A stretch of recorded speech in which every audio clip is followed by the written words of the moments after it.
Hello, welcome to Gardener's World. Today is the autumn equinox, which means that we have exactly the same amount of day and night.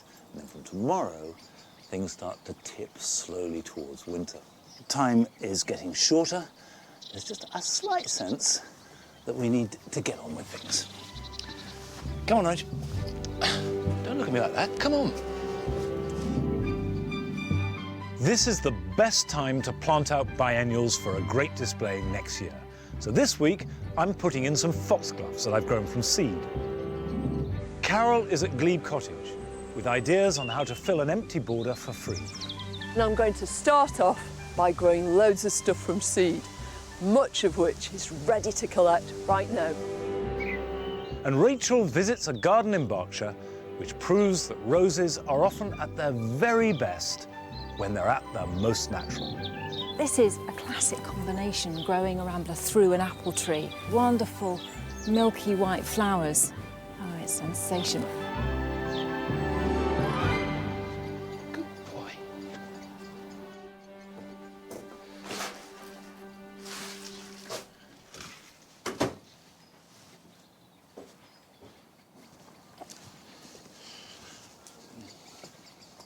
Put that to one side. A month ago, I sowed some green manure, Hungarian grazing rye, and this is it. It's come up well, despite being rather cold. And although it looks a little sparse at the moment, there's nothing to worry about, because what I'm really interested in is the root growth, which will be forming a good web underneath the soil, bulking it up, adding organic matter, and also providing a cover above the ground to stop weeds growing. So that's fine and set for the winter. What I want to sow now are some onions that will grow steadily over the winter and then give me an early crop next year. First of all, I think I need to rake that over. If you remember, we have potatoes in here, which I lifted. These were Charlotte, and they've been good. But when I lifted potatoes, I added compost, forked it over, and although it's rather dry, that's good soil. Now, overwintering onions are sometimes called Japanese onions because a lot of them have Japanese varieties. I've actually got a couple of varieties I've grown before, are reliable, and I like the taste of. And taste is always the important thing. I've got two varieties. There's a white onion called Radar. Good, really tough, but quite a delicate taste, which I like very much, and also electric red.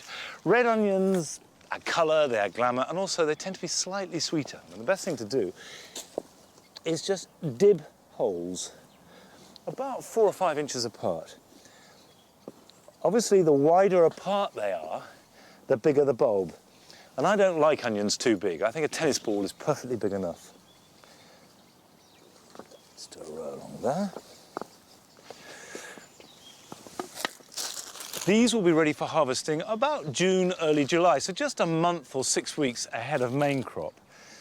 But the theory is that you store your main crop now, and they will last you through till about April or May, and then these follow on in succession. Now, there's very little else to do, but you do need to keep an eye on them, because birds tend to come along and they see this thing wiggling up and they pull at it. And it's quite common to come down in the morning and find them scattered around, and that is birds. And the best way to counter that is to cover them with fleece and weigh them down until you see good green shoots, which means the roots have grown and anchored into the soil. It doesn't always happen, so I'm not going to fleece them straight away.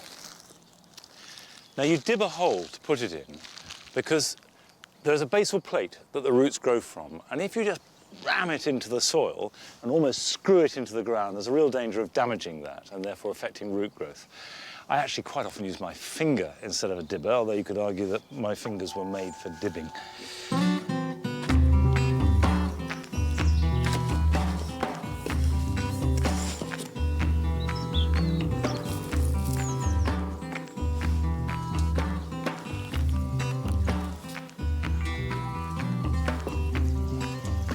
Now, I'm watering these in just to make sure that the soil, which is very dry, firms around the bulbs.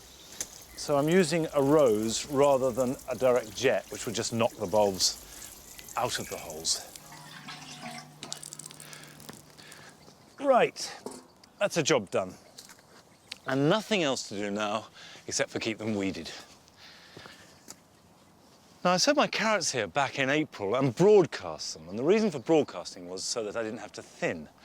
And the reason I didn't want to thin was that just attracts carrot fly. It doesn't stop them, but if you just dig them up when you need them, the risk of getting damaged by carrot fly is much less. And they've been a good crop this year. We've been eating them for the last couple of months.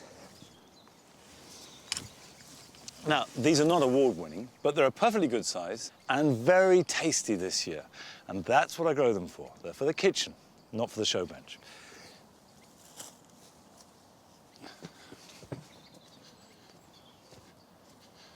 Now, above all, this is a season of harvest, but there are things we can be planning for next year. And down at Glebe Cottage, Carol is showing us how to fill empty spaces for free.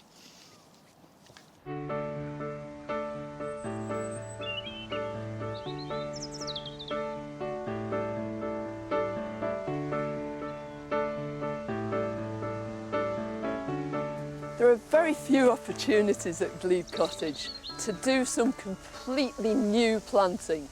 I mean, we've been in the garden now for more than 30 years and it's pretty well established. But we've built these new raised beds that sort of tumble down the hillside. There are 4 of them altogether. And they're presenting this opportunity to plant all manner of wonderful things. But the whole backbone of these beds is going to be formed from plants I'm going to propagate myself from the rest of the garden. And I'm going to begin that process by growing loads of stuff from seed. And some of it I'm collecting today.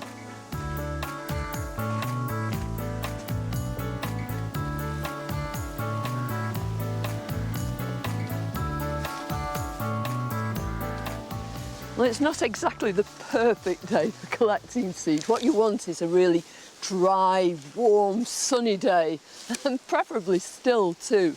But nonetheless, this is my last opportunity to gather seed of this glorious dark red astrantia.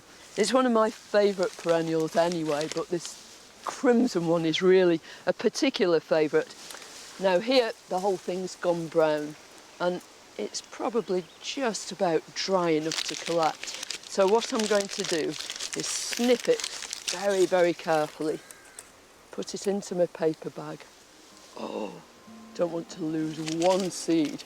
And there, I hope the seeds will just fall into the bag and I'll be able to sow them straight away.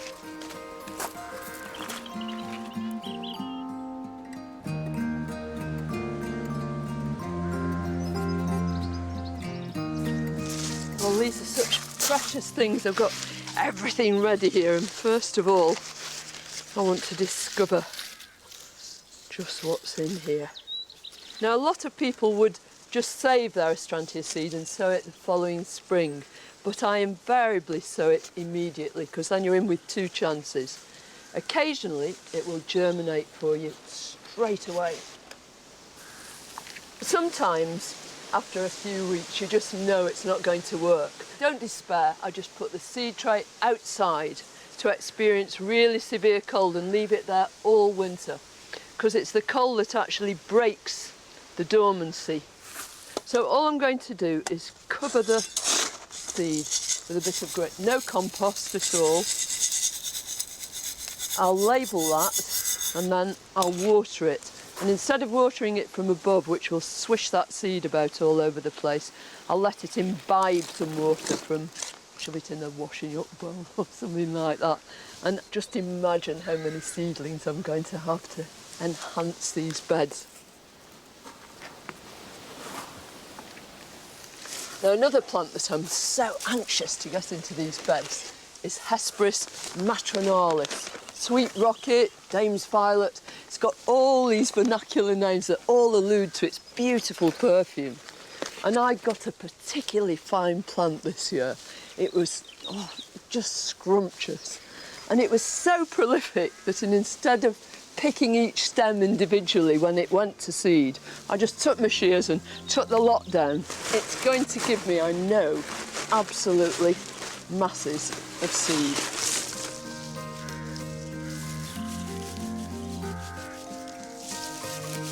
Collect your seed at the very point at which it's thoroughly dry and if it would work in nature, it's almost certainly going to work for you. Now, I'm going to sow this lot, and by the spring I'll have small plants, and I can start to decide just where I'm going to plant it. Hesperus is a short-lived perennial. You'll get a few years out of it. Some people treat it as a biennial, but I'm also going to include lashings of hardy annuals. I love plants like Nigella and Calendula, and their seeds are just ready for collection. And because they're hardy annuals, I don't have to wait till the spring to sow them.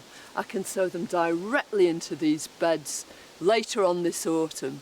And that means that they'll establish really well and they'll make good, strong plants and flower much earlier next year.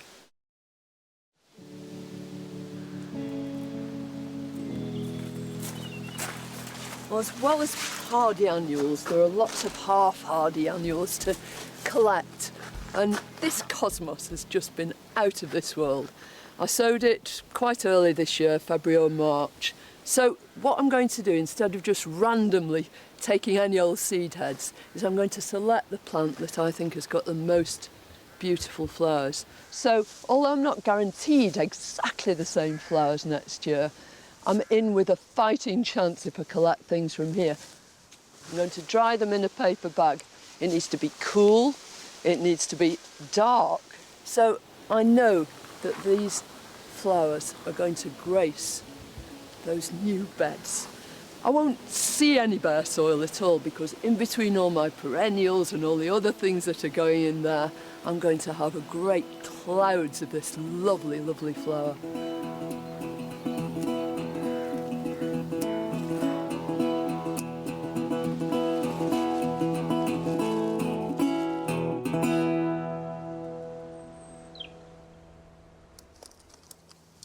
There is a huge satisfaction in raising any plant from seed, and if you collect it yourself, well, that tops everything. Now, everything in this bay has been grown from seed, and everything in the cold frames either seed or cuttings. Some of it will be planted out next spring, and we'll look after it over the winter, but some of it, like these foxgloves, are ready to go out into the garden now.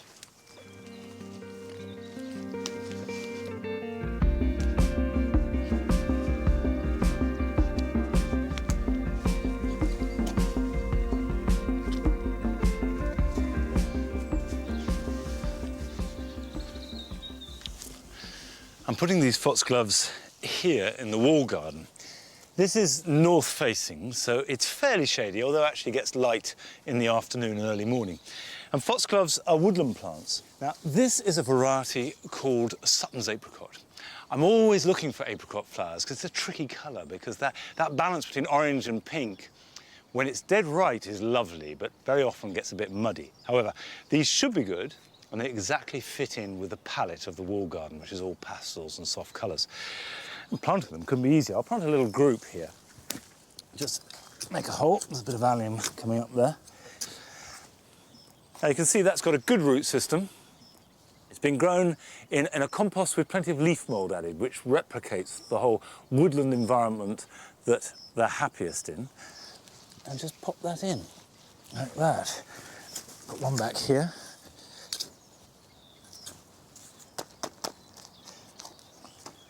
Now these should flower next May and June, and all winter they'll just sit there.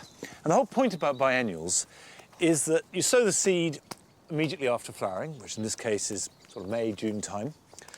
They develop foliage and good root system and then wait and bide their time over winter.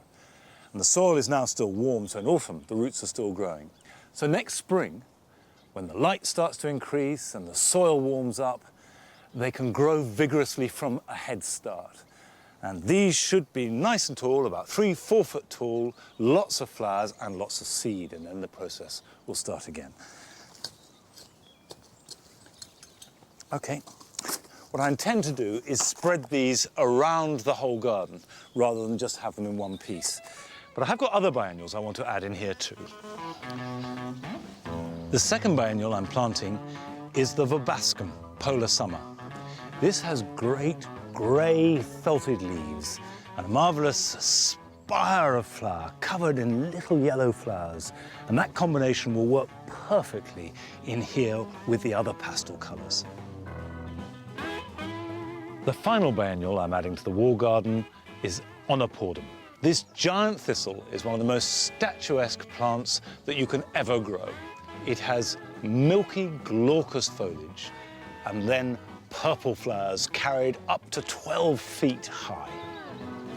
And what I'm looking to do, as well as work in height and groupings, is get the colour right. Now, of course, all the colours in the wall garden are pastels, dominated by the roses, and everything works off that. Now, that's fine if your roses flower, but this one here, Felicity perpetuae, I planted in spring and it didn't produce any flowers at all. In fact, it didn't grow very well because it was so cold and dry throughout May and June here. However, it's picked up. We've got some stems here, what's that, 7 foot tall, and I can train that in and tie it in before winter so it doesn't blow around, and hopefully next spring it will grow and then we'll get good flowers next summer. In general, my roses at Longmeadow haven't been at their best this year. However, Rachel's been to a garden where the roses have been glorious all summer long.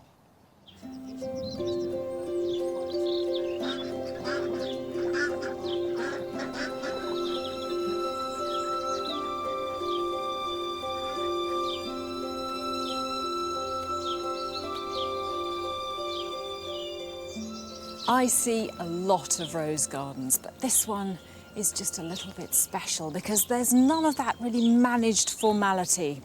Here, the roses have room to breathe. They can romp up into trees and tumble over walls. And best of all, they look completely at home in this environment. Fiona Ambler has created this garden over 16 years, but was lucky enough to inherit an orchard and some beautiful brick and flint walls, creating a wonderful backdrop for roses.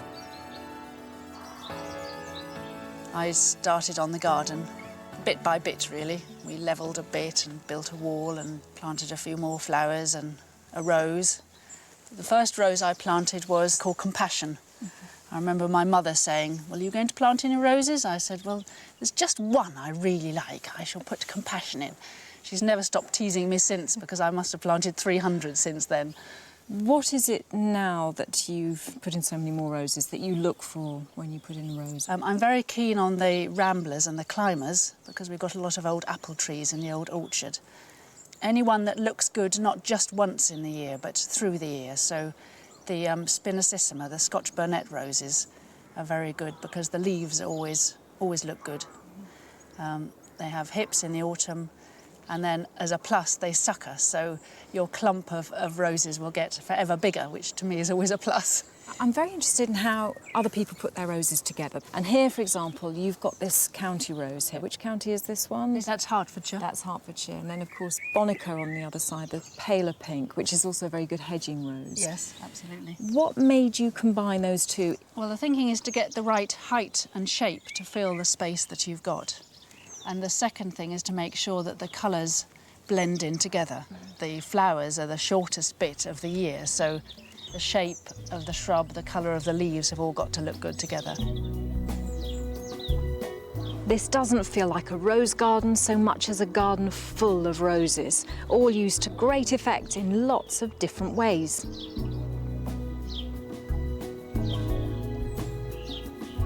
Fiona takes all the stuffiness out of roses by combining them with perennials and grasses to create a scene as soft and naturalistic as a wildflower meadow. While not many of us have room for a big rambling rose in the garden, but this is a classic combination growing a rambler through an apple tree. They're both members of the Rosaceae family. Now this one's called Astra Desmond, wonderful milky white flowers. So you'd get first the blossom from the apple and then the fruits and this incredible display. And they do flower only once in the year, but when it does, oh, it's sensational.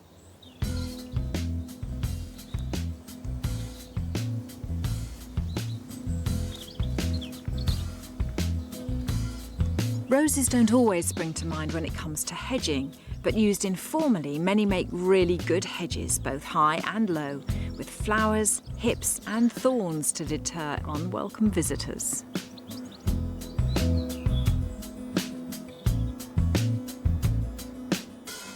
must say this pink is really earning its keep in the garden, isn't it? Which one is this? This is apple blossom, appropriately, as we're in an orchard. And it's fantastic with the clematis, this little Viticella growing through it as well. Is that something you do quite a lot? Yes, the Viticella fit awfully well into roses and they're flowering at the same time quite often. And of course the great thing with the Viticellas as well is that because you prune them hard at the beginning of the year and just take off all this top growth, they're really easy to prune, so a perfect companion. That's right. On the whole, the smaller flowered clematis, I think, look better with roses. The large flowered ones make more of a show on their own, don't they? I mean, this is absolutely beautiful.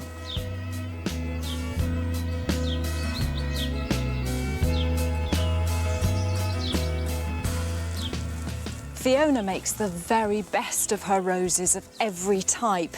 And I think the garden shows what versatile plants they are, even in this really naturalistic setting. So the message seems to be choose the right plant for the right place and then let them do their thing.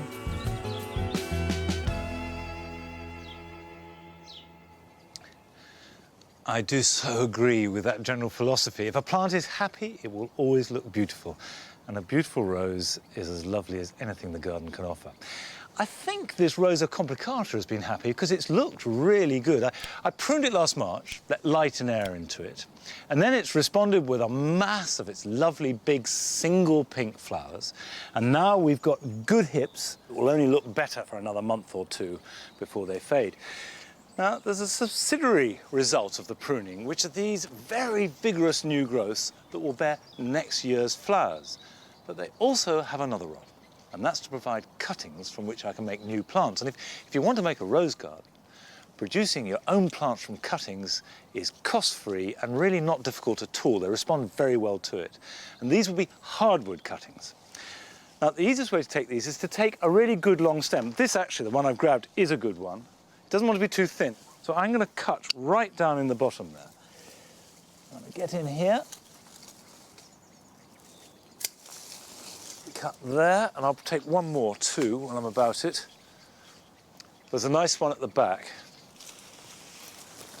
There we go. That can come out. Right. Ow! Just pricked myself, never mind. It's roses.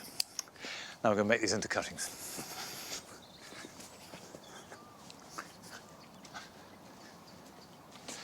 What you're looking for is material about the thickness of a pencil. And you can use just normal prunings. There's nothing special about this other than that it's fresh, new growth that's hardened off. Now, in terms of hardening off, it means that this growth at the top, which has just happened in the last month or so, is too soft. If you can bend it, it's not going to make a good hardwood cutting. So we'll take the tops off, probably down to there, and that can go. And then I'm going to cut this into about 6 to 8 inch lengths. And the bottom of the cuttings are always straight and the top's at an angle. And I cut below a bud. So if I cut there, that's one bottom, and cut above a bud at an angle, just there. Cut straight bottom, above, there, that's 2. Straight underneath there, and then above there. So I've got 3 out of that. And then strip the leaves off. So those leaves come off like that. So I actually just strip that off. So what I've got is a straight stem with a flat bottom and a sloping top. 2 reasons for doing a sloping top. The first is so you know it's the top, because if you jiggle it around and get it upside down, at least you know you won't put it in the wrong way around. And also, if it gets very wet, the water won't sit on the bud and possibly rot it. It'll run off like a sloping roof. Now, unless you're going to do this very, very quickly, as I am, you should just pop them into a glass of water and keep them nice and fresh. I'm just going to make a little slit trench along here. And it is literally just like that. Now, this is a little tiny nursery bed, and if you are going to propagate, whether it be from seed or cuttings or division, it's very useful to have a corner of the garden where you can put plants to grow them on. Okay, there we go. And I'm going to add a little grit along the bottom. All cuttings root better with good drainage. So just pop some grit. Sharp sand will do the job as well. There we go. And then space them out at about 6-inch intervals. Now remember, that's the bottom, that's the top. So up against the edge. And in fact, with hardwood cuttings, a 50% success rate is good. The residue of prickles are there, so every time I push down, I'm getting spiked.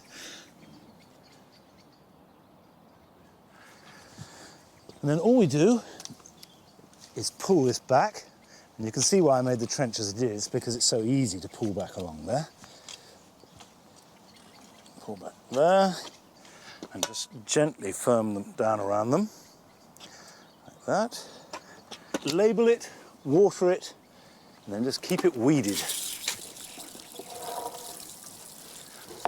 Now the roots won't start to form until next spring, but next October, I could have 7 new Rosa complicata plants. A reasonable size, but it cost me what? 10 minutes of my time.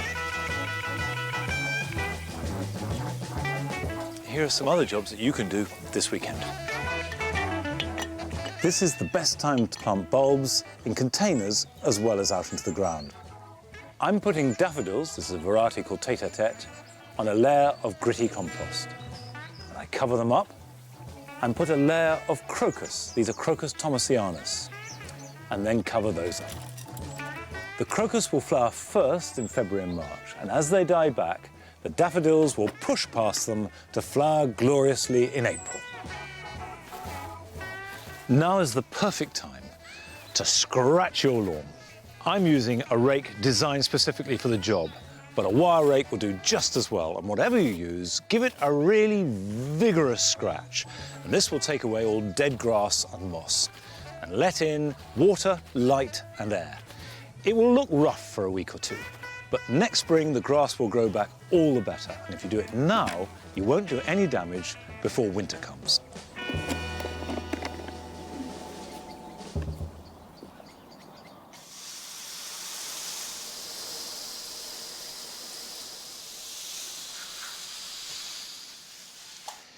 It's been a difficult year for tomatoes. Not really enough sun. However, the grafted tomatoes that I've grown down this end of the greenhouse have been very prolific. I will say that for them. Now, this is part of an experiment that we're doing, which is the difference between grafted and non-grafted tomatoes. Now, I'm away next week, so we shan't be at Longmeadow. However, there will be Gardener's World at its normal time, and it's a special programme with the rest of the team coming from the RHS gardens around the country. And then we're back here in a fortnight's time. So, see you then. Bye-bye.